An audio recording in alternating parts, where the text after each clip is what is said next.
Hello and welcome back to the Villa Filler podcast. I am here, as always, with my good friend Dan Wiseman. Dan, how are you doing today? Yeah, I'm good, mate. I'm really excited about this one. This will be good fun. Yeah, but we've kind of branched out, not necessarily just doing Villa content once or twice before, and here we are. We're going to review every Premier League team and their best transfer from this summer transfer window. Now, we're going to go in order of the table as it stands. So we're in the middle of the international break. Villa are currently second, in case you didn't know. That's the angle we're going to be going at it from. So I'm going to start things off at the bottom of the table. Now, this is a player, actually, that, funnily enough, I mentioned one or two times. I don't necessarily think he's the signing of the summer, but he's one that I think will certainly grow into an important role. It depends on what kind of position Joe Bryan occupies. But Anthony Robinson is a player who I really wanted Villa to sign as left back cover. I think this podcast is all about who the best signing of the summer is, and Robinson hasn't really featured because Joe Bryan's got that position nailed down. But in terms of the signing, very much a squad player for £2 million. I really don't think you could go wrong. And I've said it, as I say many times on this podcast, I really wanted Villa to sign this guy.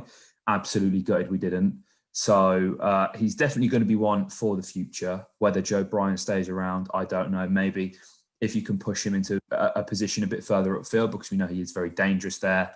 But yeah, Anthony Robinson for me, Dan, I'm going to get kick-started with Fulham there. Yeah, no, he's a great player, mate. And obviously he had, if you remember last January, all those links to AC Milan. Yeah. And almost completed that switch. And for £2 million, that looks like an absolute steal. So yeah, that's a great bit of business by Fulham. And I think in terms of value for money, I think you would probably struggle to see a better deal of all the ones that we're going to touch on. Just £2 million. That's sort of pittance in today's market, isn't it? Yeah. So I'm one up and sitting 19th after a poor start to the season is Sheffield United. And they've actually gone under the radar in a lot of the business that they've done. A lot of people will look at Sheffield United, but not being too active, have kept very much the core of the squad that did so well for them last season. But they've actually done quite a lot of business. So the most recently, they signed Brian Brewster, about 25 million. Signed Aaron Ramsdale. Two businesses which really went under the radar, where they signed Max Lowe and Jayden Bogle from Derby. They're both 20 and 23 respectively. Signed them both for exactly 3.5 million, which considering we paid sort of 15 to 17 for Matty Cash, represents some really good business they've done there. But one player that I'm going to pick out that they did really well on getting is Ethan Ampadu. Yeah, who I really like. I think they did very well getting him. But I'm just going to touch on Aaron Ramsdale. And exactly what he's going to bring, because I think what Sheffield United have done really well is not only replace Dean Henderson, I'd say really well in terms of ability wise. I think Aaron Ramsdale did really well for Bournemouth. He's just 22 as well, so you've got another like for like in terms of age. He comes in for about £18 million, which is really good value. I don't think he would have necessarily been that cheap had Bournemouth stayed up, but Sheffield United have really maximised Bournemouth's circumstances and got a really good keeper there who I think is going to offer them some longevity and a push for the England team as well, which I think is fair to say. He's really going to be on Gareth Southgate's radar, and I think playing for a club like Sheffield United regularly as their number one in the Premier League at such a young age is going to do fantastic things for his development. And I think at just £18 million, they've made a really good long-term investment and a piece of business that I really like. Yeah, it's just a shame that they let him go 2 or 3 years beforehand, because they've gone and paid that 18.5 million that they could have just kept if they'd have kept him out. Not really ideal from their point of view, but as you kind of said there, it's the goalkeeping position. Dean Henderson has owned that for the past 2 years. Very good goalkeeper, very hard boots to fill. That's the kind of problem when you're a club like Sheffield United operating in the loan market. You've not necessarily got that kind of pull where you can keep Henderson. Nothing's going to take away from his boyhood club. So getting Ramsdale back to his boyhood club it is a good bit of business. Now, I've got a tough one here. Burnley, who occupy 18th position.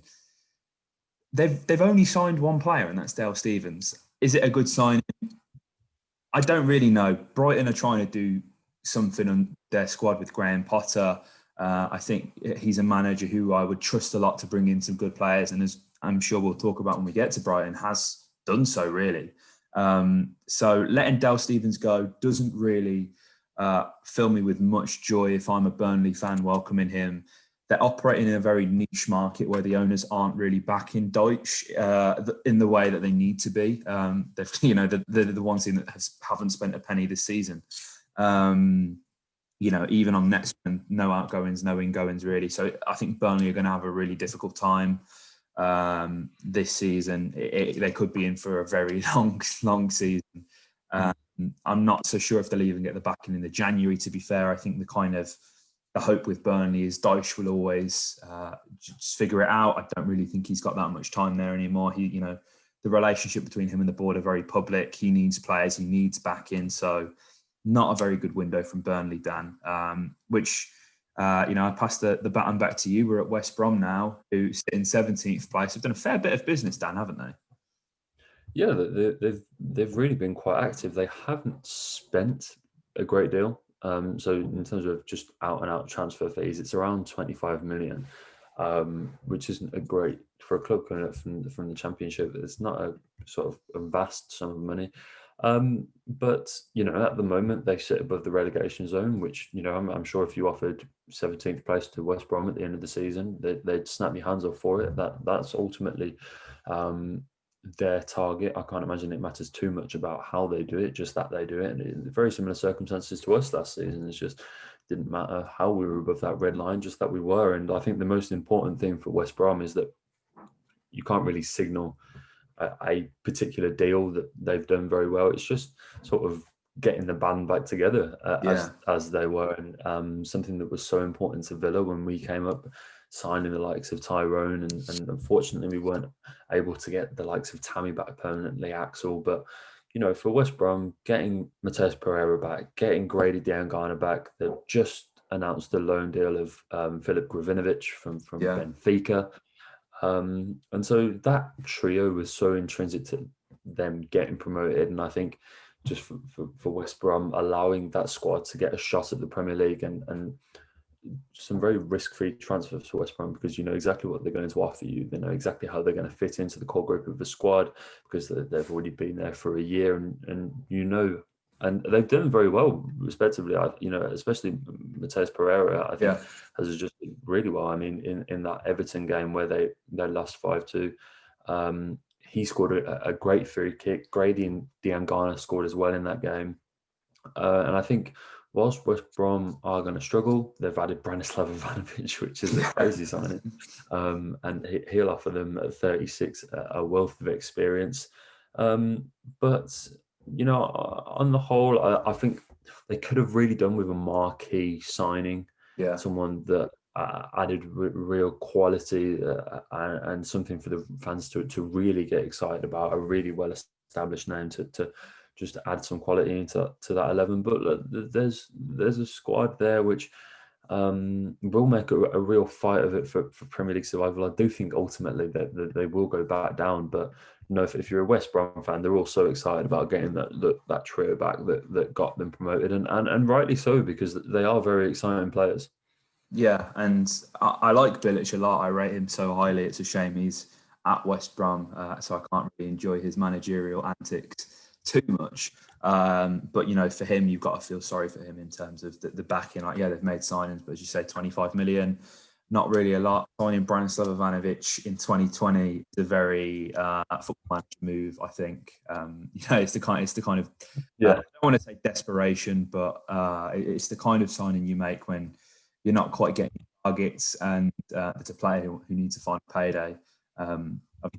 In terms of that marquee signing, they were linked with Ollie Watkins and Zaid Benrahma.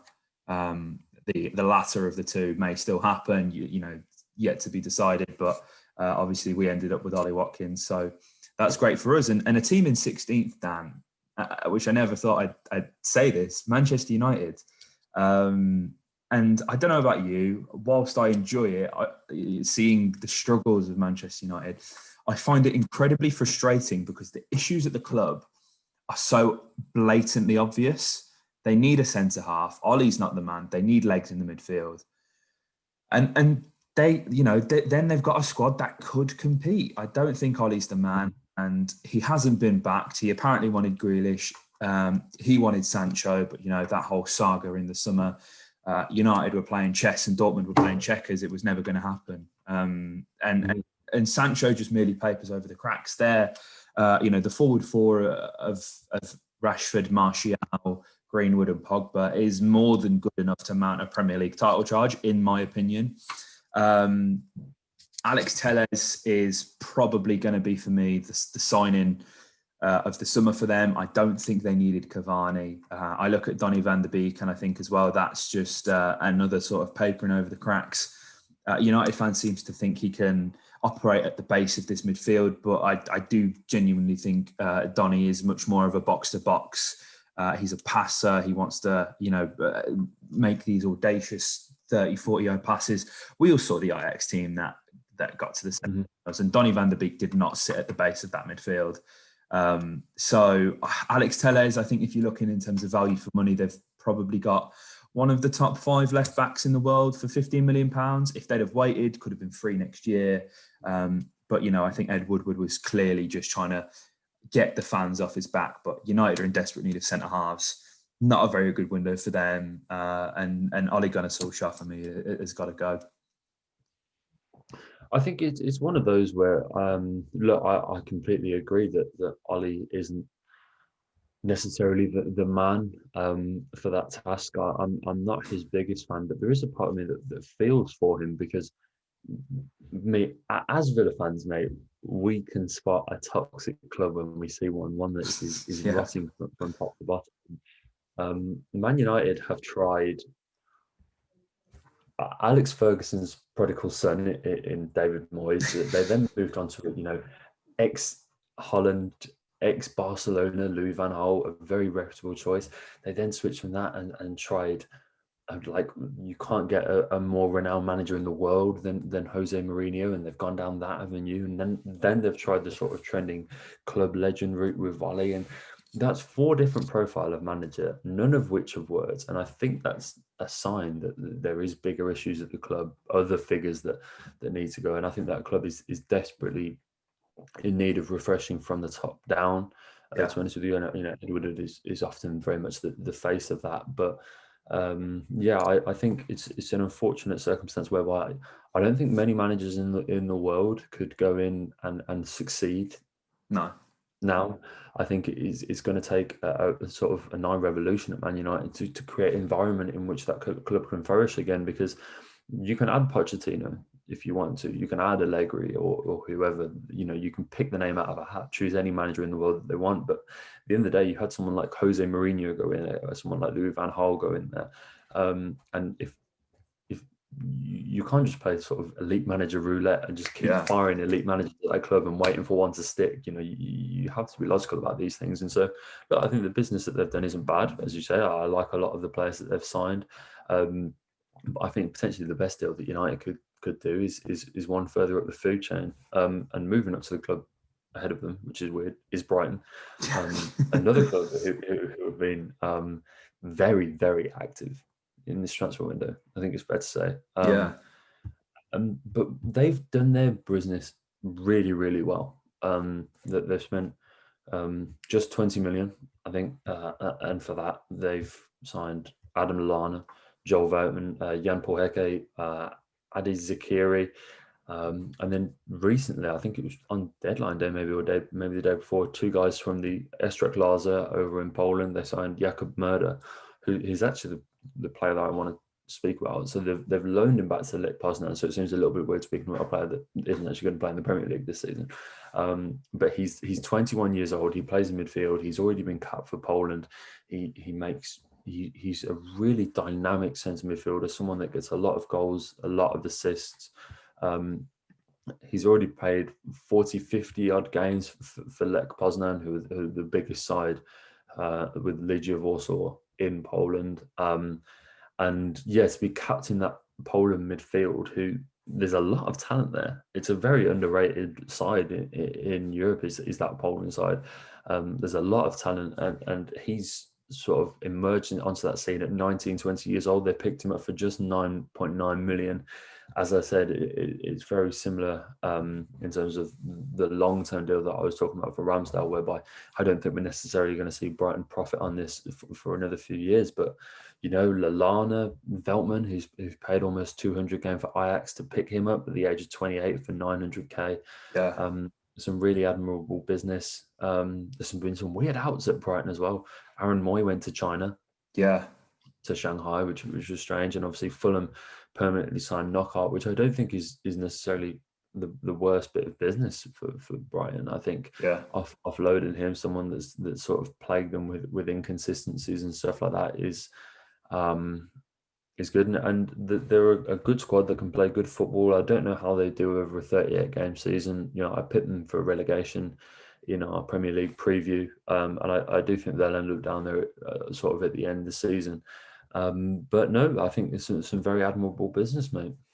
Yeah, I think as well, one that can't be overlooked is Tariq Lamptey for £450,000. What a signing, and probably just unfortunate that England have so many good right backs, but for sure, definitely got age on his side. I remember for an assignment, a uni assignment actually, Dan, I went to watch Chelsea in the 23s, and he played in that game, and he was wow. He was the attacking outlet for Chelsea. It only clicked the other day when I was going through the old team sheet, and I found it, and a very good talent. Can't be understated there. Very good bit of business. And 14th place. Again, I can't believe I'm saying this. You're getting the juicy ones, aren't you? Yeah, I mean, Manchester City. What I don't know. Now, I watch a lot of City. I know a lot of City fans. Obviously, with us, being based in Manchester for the best part of 3 years, Dan, it's fair to say we've seen a lot of City and working with them and whatnot. They've addressed the issue of a centre half about 3 years too late, but I don't think we can understate the importance of the signing of Ruben Diaz. A very, very good player. And, in this very same window, they've gone out and bought Nathan Ake. Again, I mean, if you can drop 40 million on a backup centre-back, then, you do you. But, they've addressed the issue of, finally, of Kompany's departure, Laporte's consistent injuries, Otamendi just being incredibly frustrating at the best of times. It's the same with a player like John Stones. There's so much potential with him, but he needs a much more experienced head next to him. He benefited from having Kompany, but John Stones, I think was often thrown under the bus by Otamendi's all too frequent rushes of blood to the head. I'm very excited to see Ruben Diaz play. City, I don't want to say they've gone stale. I just think that they set their standards way too high a few years ago with that Centurions 100-point formidables side. Genuinely think that's the best side the Premier League ever has and ever will see. And, as I say, they set their standards so high that I think now, someone else comes along like a Liverpool with their, the heavy metal football, gegenpressing, and have just come up at the right time because, I think City have 100% got more than enough to take Liverpool to the wire as they proved the season before last. But, it just didn't happen last season. I know a lot of City fans want Pep out, and I can't believe I'm saying that. But, sometimes things just need a change. I think this may well be his last season if he can't get into, breach a Champions League, bring a Champions League trophy back to Manchester. I think that's ultimately what his legacy will be defined as. Did he win the Champions League with the team that spent the most amount of money ever, pretty much? But no, Ruben Diaz for me, fantastic signing. Can't wait to see more of him in the Premier League now. Yeah, he's one sort of there are signings that City make that just seem to make sense. And Ruben Diaz, he's not a household yet. He's still very young, unless you watch a great deal of Portugal, because he's been starting for Portugal for a good couple of years now, which at his age is really remarkable. Unless you watch a lot of Portugal or you play a lot of Football Manager, a lot of people won't necessarily have heard of Ruben Diaz, but he's something to get really excited about. And he's a perfect partner for Laporte in that back line. I mean, he takes the Man City spending on defenders to almost 400 million just since Pep arrived. And so there's been a lot of tinkering with that back line, a lot of different ins and outs and a lot of different players. And I think with Laporte and Ruben Dias, you finally have settled on a centre-back partnership that will take you through the years, hopefully. Yeah. But, you know, another side who are keen to progress at the table and continue to make a name for themselves, the Wolves. I'm just going to touch on that again. Very active in the transfer window. There's a couple of outs that surprised me. One in particular in Matt Doherty, so letting him go for just 15 million. Confused me a little bit. That seemed a bit low.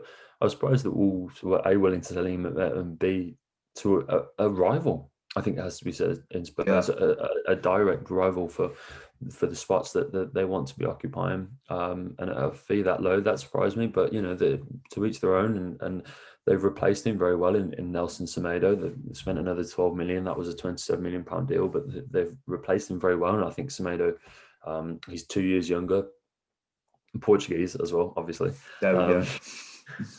But there's a couple of signings that I really like. The first was Ki-Jana Hoover, from Liverpool.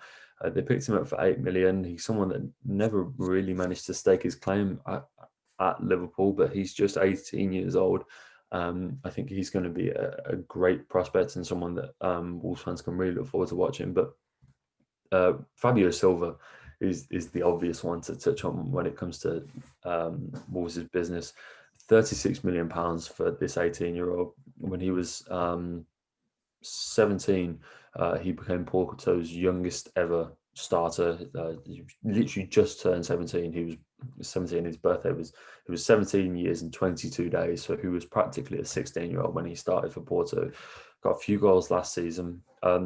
Has widely been regarded as possibly the best number 9 coming through of his age group in Europe. Hasn't played a great deal of business. So, you know, if you were an outsider looking in, perhaps spending 36 million on an 18-year-old who I think has scored 4 senior goals might seem a little bit drastic, but it's what he's done at youth level, how he's impressed. He's been, you know, seriously rattling cages over in Portugal, and people have been very excited about him for a number of years to come. And if they nurture him well and don't rush that, I think it could be a deal that's potentially as exciting as their other youth signing, which is Matija Sarkic from Aston Villa, who's obviously going to be the greatest goalkeeper to have ever set foot on. But I'm so annoyed that we let him go. I think he's great. And to let him go on a free to Wolves is not the greatest move, but no, some really good business done by Wolves. And I think their fans can be excited about the players that they brought in, because I think it adds some more depth and another dimension. And depth was the most important thing, wasn't it, mate? Yeah, they're a side that make too many substitutions, but when they do, you know, it's usually if Traore isn't playing, get Traore on at 60 minutes. That kind of game-changing substitution. I think with them signing Semedo, it means that Traore isn't going to have to find himself just with the shackles on a bit more, playing in that wing-back position. He can play in his more favoured role on the right wing in a 4-3-3. We spoke about it in the previews as well. Daniel Podence, what a talent. You know, I think signing in January has given him time to bed in, and you know, almost looks like a seamless replacement for Diogo Jota, who's obviously gone, which we'll touch on later. Now in 12th position, Crystal Palace, another team. I think they have done some very good bits of business, but for me, the most obvious one, the player that most Villa fans wanted to sign, the one that every QPR fan was gutted to see leave, Erebici Eze. Man, what a talent that guy is. It was only, 3 years ago he was stacking the shelves at Tesco while playing semi-pro. It's crazy. What a journey. And Eze lit up the Championship.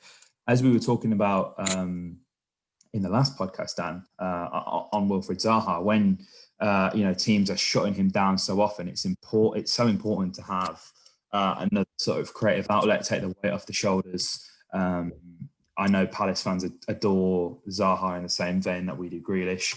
So, you know, for them, it's good to have another outlet. And I think Hodgson's being careful with how and when he uses him and in what systems, because, you know, with the injury to Patrick Van Aanholt, Mitchell has been operating in that left back, who's obviously another academy lad. I don't think he necessarily trusts playing two younger players who don't have the experience. I think he may be feeling like he's, you know, leaving Mitchell up Schitt's Creek without a paddle if he just plays Eze there and says, do what you want, kid. So having Schlupp there, I guess it gives Eze the competition as well, because he knows what he's got to do to try and get into that team, work on his all-round game. But generally, he does kind of operate in this free role for Palace, which is very interesting, and a position that I guess you could argue Jacob Ramsey occupies for Villa in that midfield when he plays. Not too much responsibility. You don't want to plague a young lad with these kind of positional responsibilities, I guess, too early when, you know, they're still trying to develop their game. So yeah, for me, Eze, arguably one of the signings of the summer, I'd say, Dan. I think Palace were, I don't want to say lucky to get him, but, you know, if the shoe fits, you know, and I think it really does with that kind of transfer, you know, you can stay in London. It's a very good place for him to nurture his talents, and I'm sure he'll be on to bigger and better things in the future. Yeah, for sure, mate. He's a player that I was begging for at Villa. Just so excited. You would have loved him sort of alternating around that 10 spot, but no, he really fits the Palace mould. And I was just talking about in our review of Villa's window about the dynamic that he offers between him and Zaha. So I won't go into that too much again, but it's just another dimension for Crystal Palace, another threat, another player that teams have to be wary of. And it's not just like a sort of nullify Zaha and you nullify Palace situation anymore. As is so dynamic and such a live wire that teams will have to pay him a lot of attention this year. And you know, I think he's certainly going to raise eyebrows, and you know, he follows the footballing trend of wearing a headband directly correlates with footballing ability. It's a well-known fact of science at this point. Of course. And he adds to that. But yeah, just moving one step to the table, mate. And it's a side that I'm really glad that I get to talk about. Southampton. They're a side that I really like this season. Banging set of kits as well. Loving the Southampton kits this year. Looking good. I'm a big sucker for a sash. And Southampton, I picked them to finish in the top 10 in our preview, mate. They're a side that I'm really excited by this season. I think they're going to do well. And the business it's been a very Southampton window for them, really. They've signed Theo Walcott, which is, you know, for a footballing romance perspective, a really nice deal. They've signed him on loan, and that, you know, we all know exactly what he's going to offer them. But in terms of fees paid for permanent transfers, they've signed 3 players: Mohamed Salisu, Kyle Walker-Peters, and Ibrahim Diallo, all under the age of 23. 2 of them, Diallo and Salisu, being 21, and it is Salisu that I'm going to touch on. I don't think we're going to see too much of him this season. He's just 21, as I was saying, coming in from Real Valladolid in La Liga, and he set up a really quite formidable partnership with Kiko Oliveras at the heart of that Valladolid defence, and has been a prospect who a lot of sides have been keeping tabs on, and I think Southampton did him really well to just get him for 10 million, because he is such a great prospect. He's already been capped for Ghana, and I think there's been a lot of chopping and changing in that Southampton back line over recent years, and I think they are looking for sort of more permanent figures to occupy that back line. You know, we saw Wesley Hook leave in the summer, and he went to Lazio on loan. And so I think we're finally starting to see, with Yannick Vestergaard and the likes, a more permanent resolution, which I think if Southampton, if they are looking to establish themselves and are looking to progress, that consistency in the back line is really important. And so I think they've done well in securing a real long-term prospect in Salisu. I think he's going to step up and improve that side massively. But yeah, Kyle Walker-Peters again is a deal. 11 million seems really good value, doesn't it, mate? Yeah, another English fullback. Good value. Came across really well in the All or Nothing documentary on Spurs as well. I felt seems like a really nice kid. I remember when he burst onto the scene. I think Trippier was injured. They'd sold Walker to City, Walker Peters steps in, and it was almost a seamless transition. You know, Spurs do and have had recently a very good pedigree of right backs. So it's good that they can attract that. I think Hasenhüttl almost narrowly avoided the drop. He's a good manager. I think he's another one. Give him time, back him financially, and you'll see a very good Southampton side. They've made some very good players in the transfer market, making it into the top 10, Dan. And this is the weirdest top 10 of the Premier League has seen for a long time. In 10th spot here, we've got West Ham. I genuinely can't remember who West Ham have signed this summer, but a very poor window, letting someone like Grady Diangana go. Felipe Anderson's gone. They really needed to invest. And as well, Diangana went for 12 million, rising to 17, I believe, which is not great, is it? It's not. And listen, I'm not the biggest fan of West Ham at all. But you can't help but feel sorry for the fans, really, because, you know, that without that kind of backing, and they're doing okay. As I say, they're sat mid-table as we speak now, but, you know, things can change very quickly. A lot of things at West Ham just don't make that much sense. And if I have to name a signing, I'm going to have to go with Jared Bowen, who joined in January, because he has made the difference. They stumped up the money. I gutted we didn't get Bowen as well, but, you know, I think he's been a real difference maker for West Ham. I do think they will, come the end of the season, be battling relegation. Again, it's just the same with Burnley. If you fail to invest, you get what you deserve. Failing to prepare is preparing to fail. So I think West Ham as well could be in for a long season, mate. Yeah, for sure. I think they've. I mean, the signings. The only one I can think of is Vladimir Kufal, who starts at right back now. That even he's not one to. He's not really getting too many people off their sofas this season.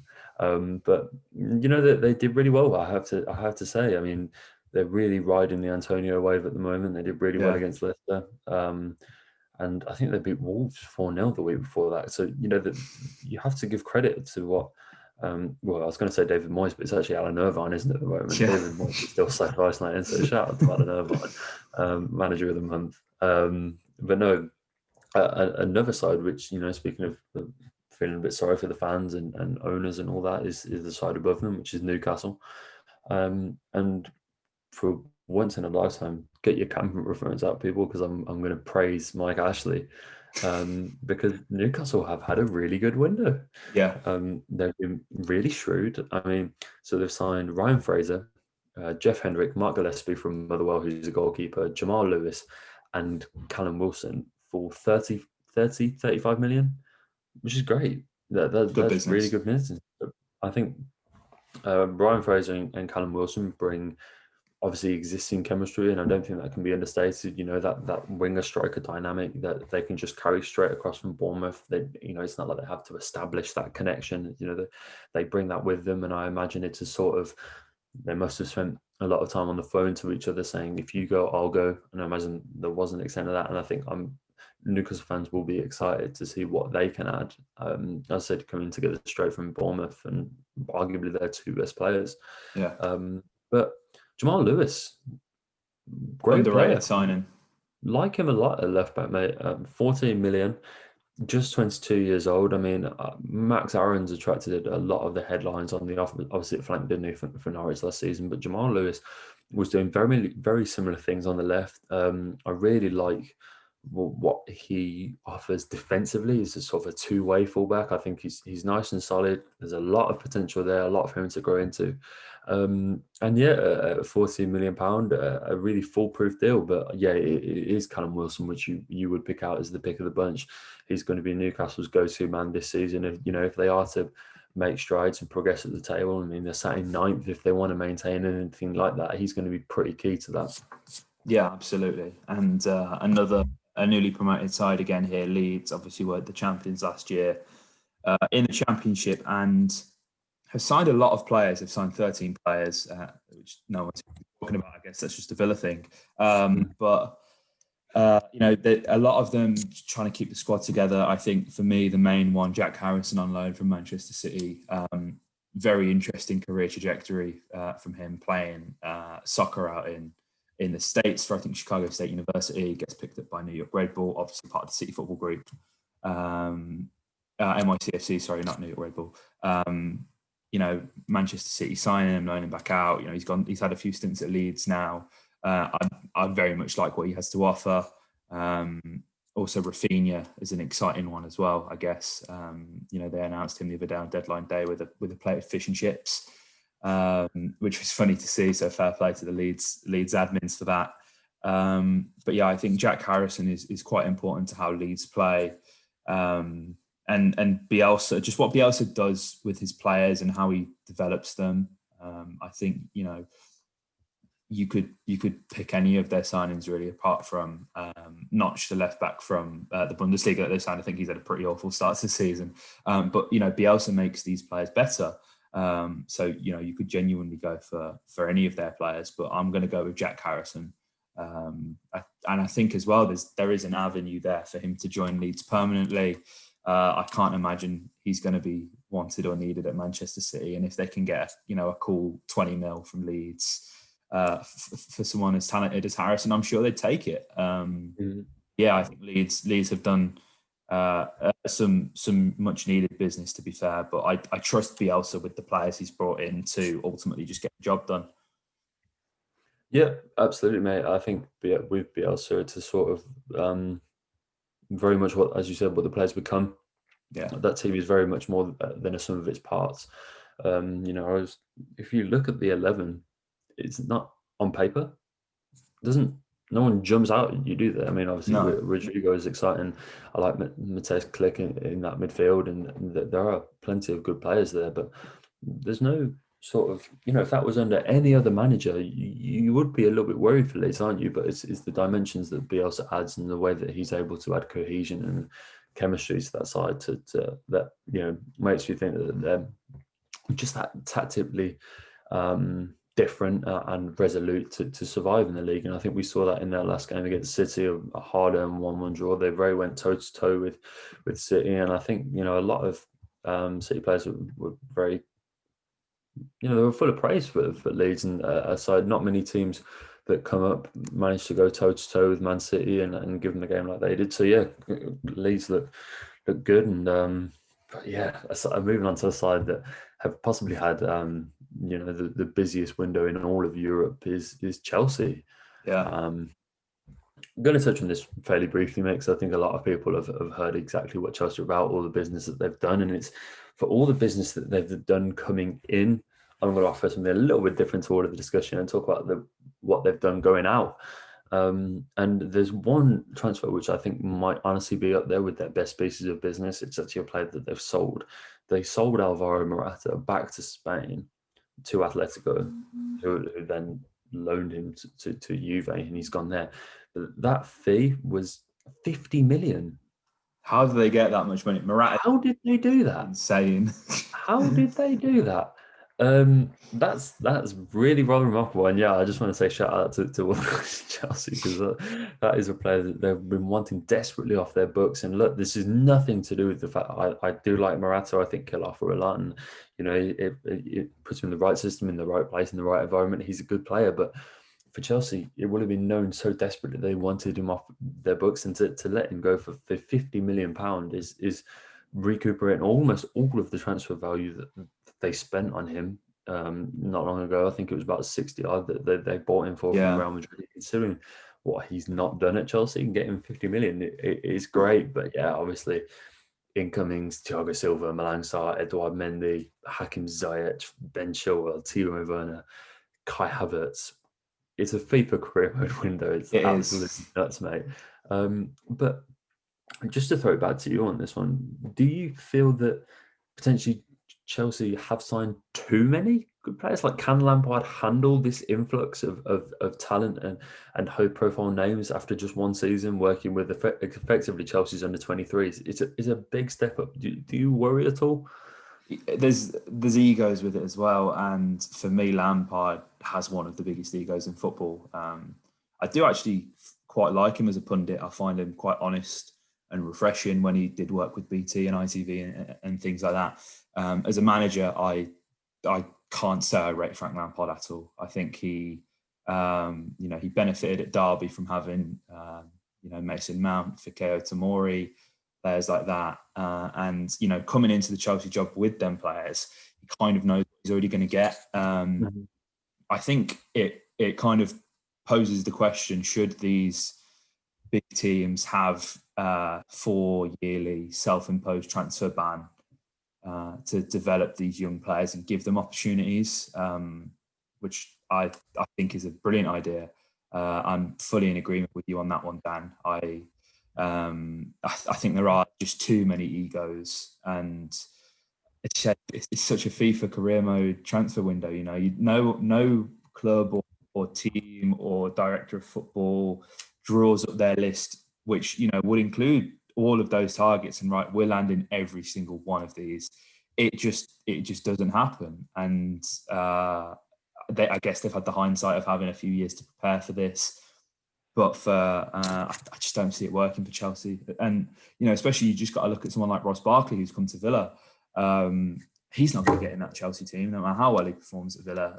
Ruben Cheek probably won't ever get back in that Chelsea team either. They're genuinely they're such a stacked squad.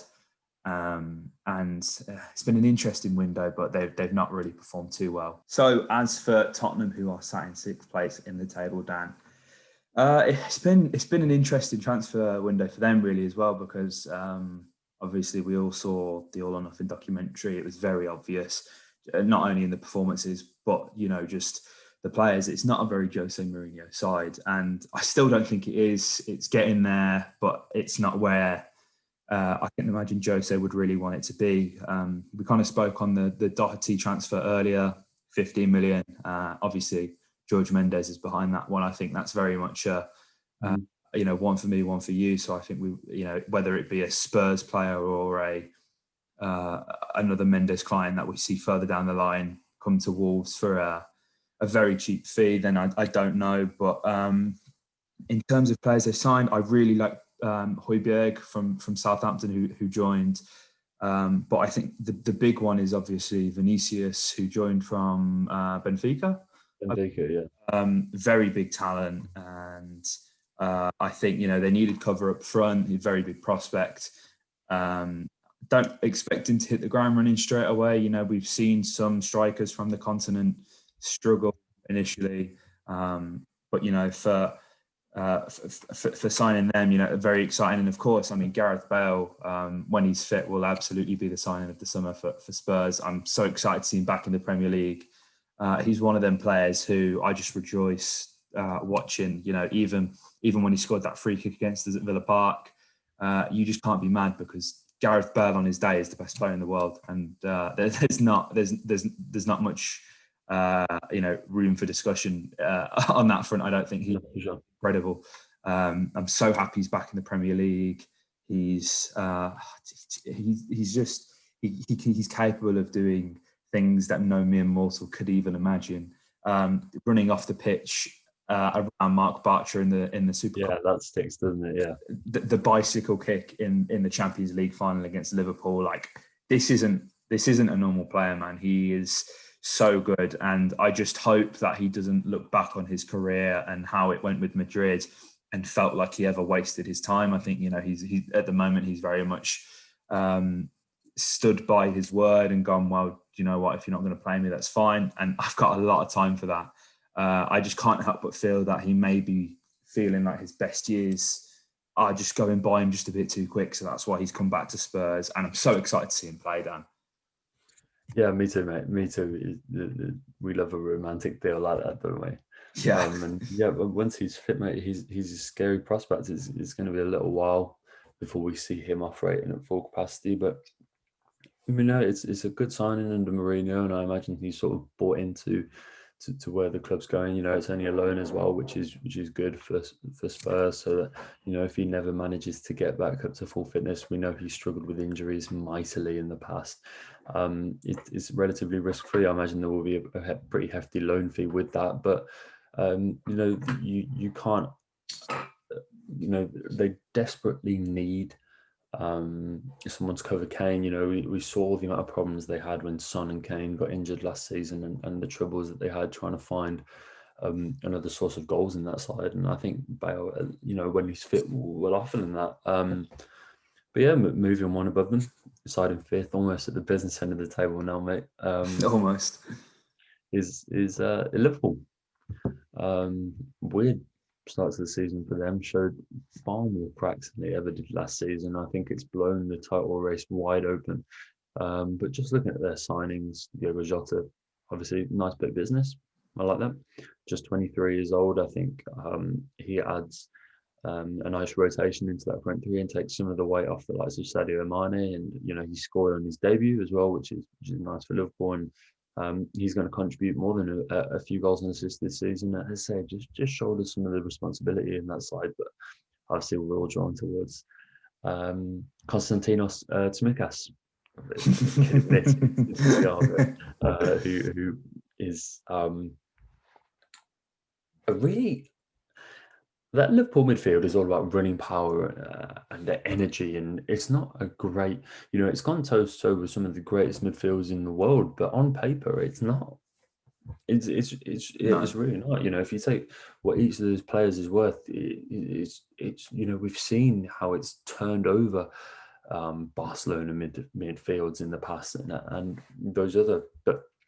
There's never on a talent level been up to that. It's all about the running power and the mentality and the sheer force and power that midfield hold when it operates as a unit. And Thiago doesn't really fit that. And it's interesting, I think, that dynamic about how he brings something else to that midfield, and it allows them to. What I like about Liverpool's midfield is the versatility in it now, and the amount of ways that you can set up that midfield. How different a Wijnaldum is to a Keita, who is to a Thiago, who is to a Henderson.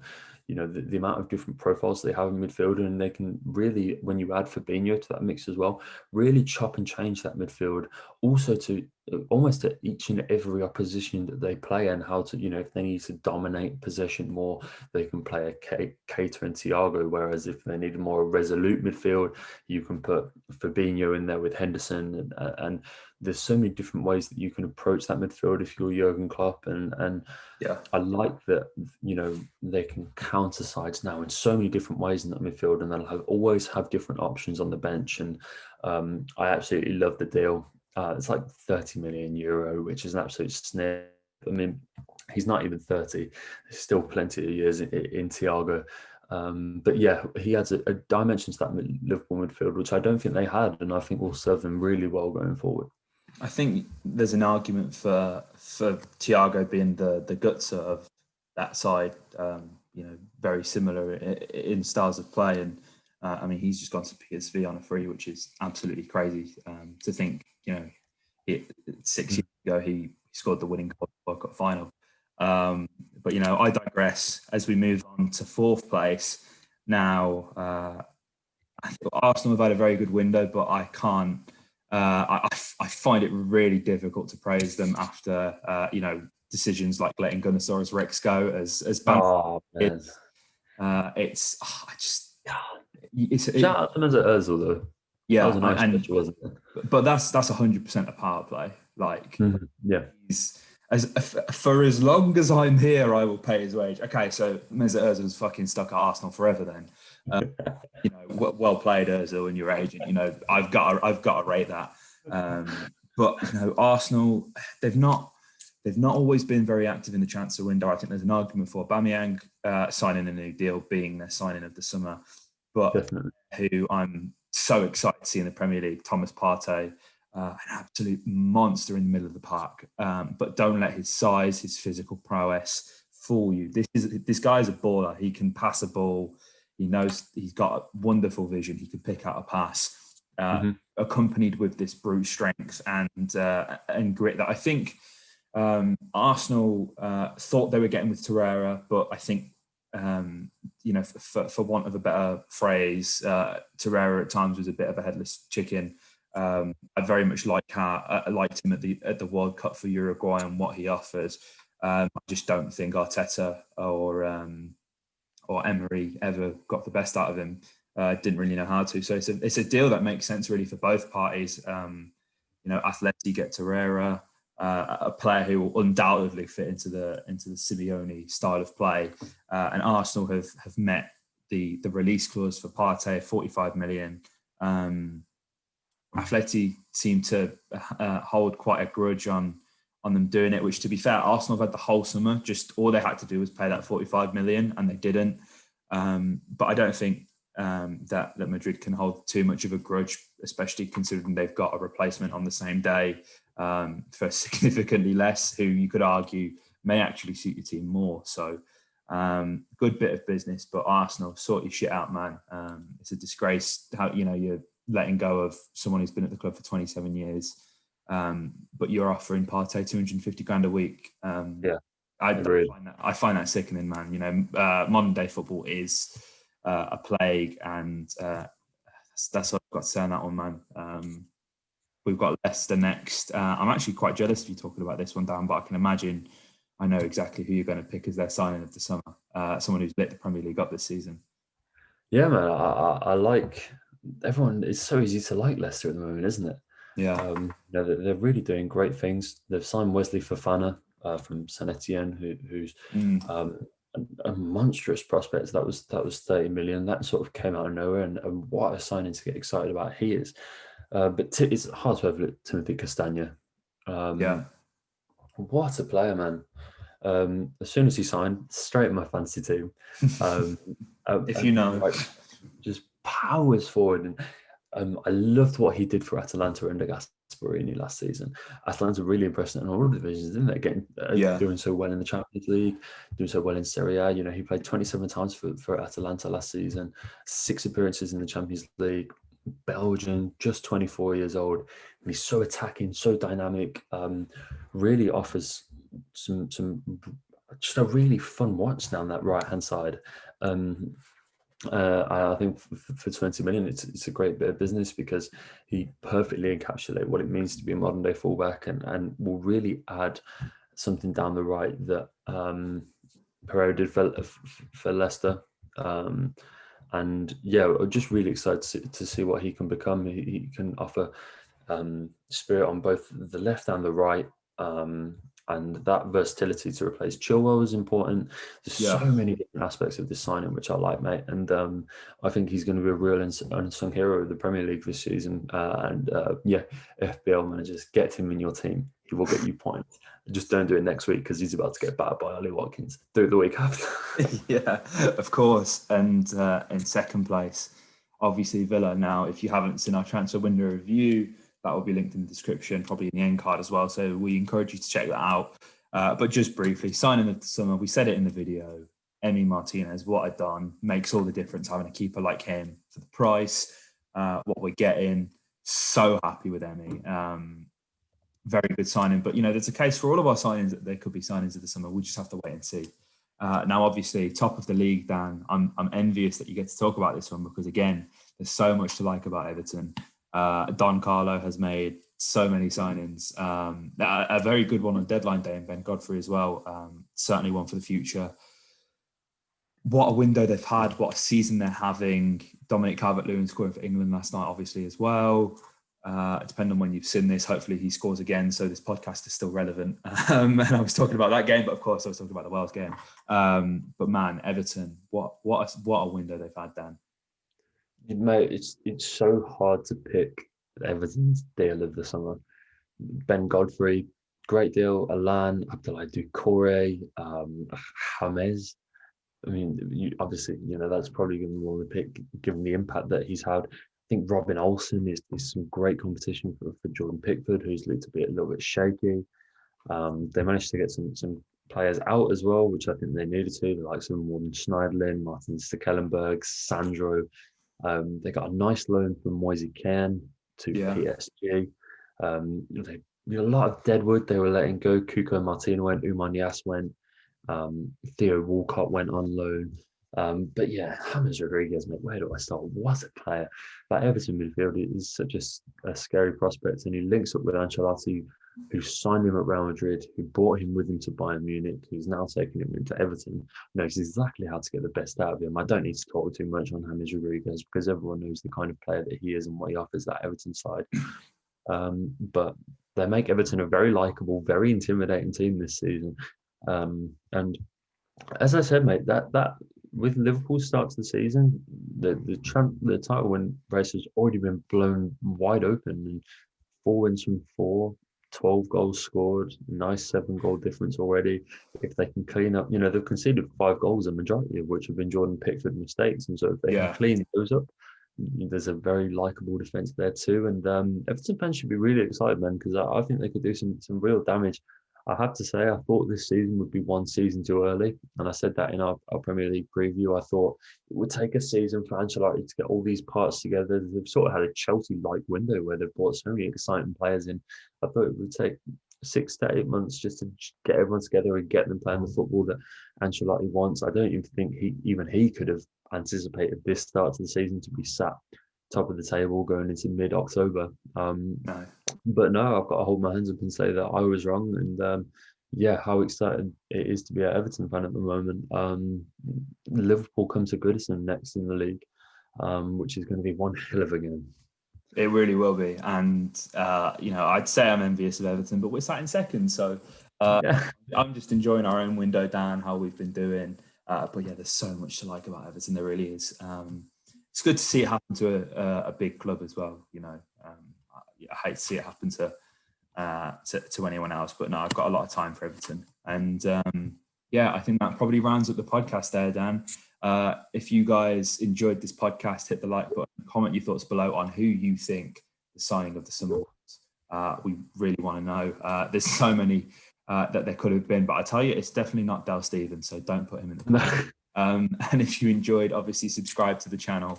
It would mean a hell of a lot. We've been growing at a very good rate. And shout out to the guy in the comments who praised the Venom canvas here. You're the real MVP. Yeah, I saw that. You know your stuff, man.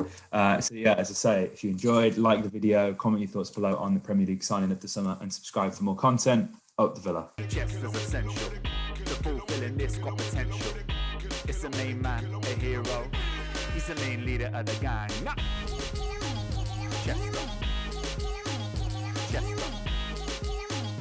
Chester. He's the main leader of the gang now. Chester.